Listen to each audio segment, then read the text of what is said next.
शंकर एक अनाथ लड़का था। उसको जंगल में रहने वाले शिकारियों के एक गिरोह ने पाला था। वो कभी स्कूल नहीं गया था।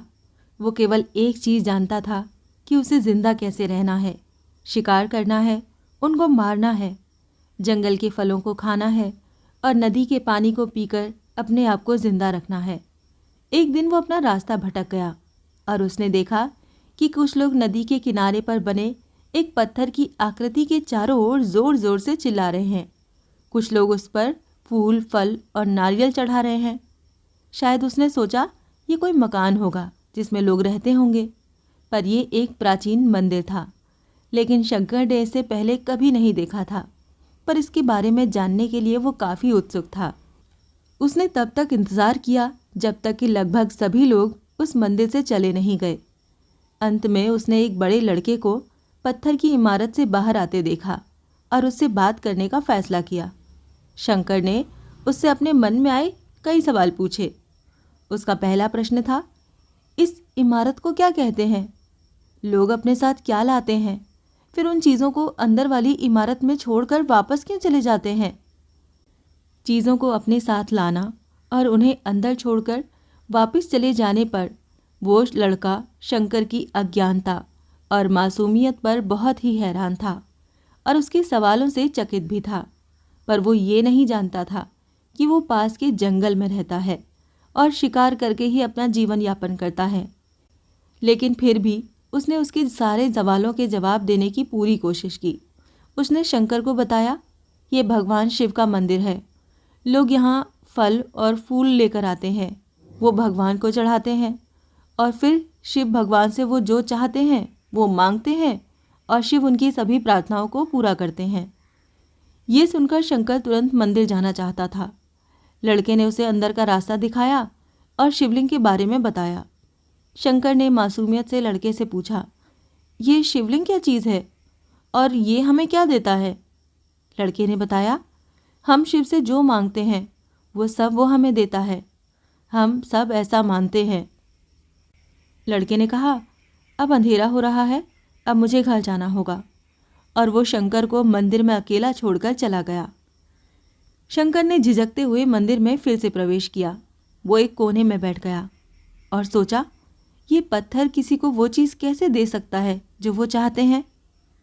लेकिन उसने इसका परीक्षण करने का फैसला किया और उसने पत्थर की प्रतिमा से कहा, हे शिव, कृपया मुझे पर्याप्त शिकार करने दें ताकि मैं भूखा न रहूं।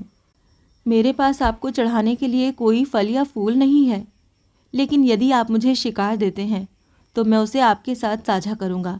मैं वादा करता हूं, मैं आपको धोखा नहीं दूंगा, उसने घोषणा की। अगली सुबह शंकर शिकार करने गया। उसने पूरे दिन शिकार की तलाश की, लेकिन उसे कोई शिकार नहीं मिला। वो भूख से तिलमिला रहा था। वो काफ़ी निराश हो गया क्योंकि उसे कोई शिकार नहीं मिला था। दोपहर हो चुकी थी। अब उसे लगने लगा कि मंदिर के लड़के ने उसे झूठ बोला था। फिर भी उसने शिकार जारी रखा। जैसे ही शाम हुई, उसने 2 खरगोशों को अपने बिल में से आते देखा। शंकर ने उन खरगोशों को मार डाला। चूंकि उसने शिव भगवान से वादा किया था कि वो अपने शिकार को साझा करेगा, तो वो मरे हुए खरगोशों में से एक को लेकर मंदिर गया। देर हो चुकी थी और मंदिर सुनसान था। शंकर ने मंदिर में प्रवेश किया और जोर से कहा, कृपया बाहर आओ और अपना हिस्सा ले लो प्रभु, आपके लिए मैं लेकर आया हूँ। वो वहाँ बैठ गया और अंधेरा होने तक प्रतीक्षा करने लगा, लेकिन भगवान प्रकट नहीं हुए। शंकर को भूख और नींद आने लगी और उसने खरगोश को मंदिर में छोड़ने का फैसला किया। अगली सुबह जब लोग मंदिर पहुंचे तो उन्हें शिवलिंग के सामने मरा हुआ खरगोश मिला। भक्त बहुत परेशान थे। ये यहाँ कौन लाया? उसने हमारे मंदिर को अपवित्र करने की हिम्मत कैसे की? उन्होंने खरगोश को बाहर फेंक दिया। अगले दिन शंकर अपनी भूख मिटाने के लिए जंगल में शिकार करने गया, लेकिन इस बार उसकी किस्मत अच्छी नहीं थी और उसे शिकार नहीं मिला। उसने सोचा, आज रात को मंदिर जाना चाहिए और शिव से पूछना चाहिए कि उनको खरगोश का भोजन कैसा लगा। शंकर ये पूछने के लिए मंदिर गया। जब वो मंदिर पहुंचा तो उसके आश्चर्य का कोई ठिकाना न रहा। उस रात मंदिर में लोगों की काफ़ी भीड़ थी। शिवरात्रि की रात थी, लेकिन उस अबोध लड़के को इस बारे में कुछ भी पता नहीं था। शंकर ने चारों ओर देखा और उस युवा लड़के को भी देखा जिसने उसको मंदिर के अंदर शिव से प्रार्थना करने के लिए कहा था। वहां इतनी भीड़ होने के कारण उसने फैसला किया कि जब रात हो जाएगी और सब चले जाएंगे तब वो मंदिर के अंदर जाएगा, और इसलिए उसने वहीं रुकने का फैसला किया। पास ही बेल के पेड़ पर वो चढ़ गया और बस वहां बैठकर इंतज़ार करने लगा। ये एक लंबा इंतज़ार था और समय बिताने के लिए उसने पेड़ के पत्ते तोड़कर ज़मीन पर फेंकने शुरू कर दिए। उसे अज्ञात पेड़ के नीचे एक छोटा सा शिवलिंग था जिसकी पूजा लंबे समय से नहीं की गई थी। शंकर के द्वारा फेंके गए बेल के पत्ते उस शिवलिंग पर गिरे। शंकर भजनों से मंत्रमुग्ध हो गया और धीरे धीरे साथ साथ गाना और पंचाक्षरी मंत्र का जाप उसने शुरू कर दिया। रात भोर में बदल गई और सभी भक्त मंदिर से चले गए। शंकर पेड़ से उतरा और उसने मंदिर में प्रवेश किया।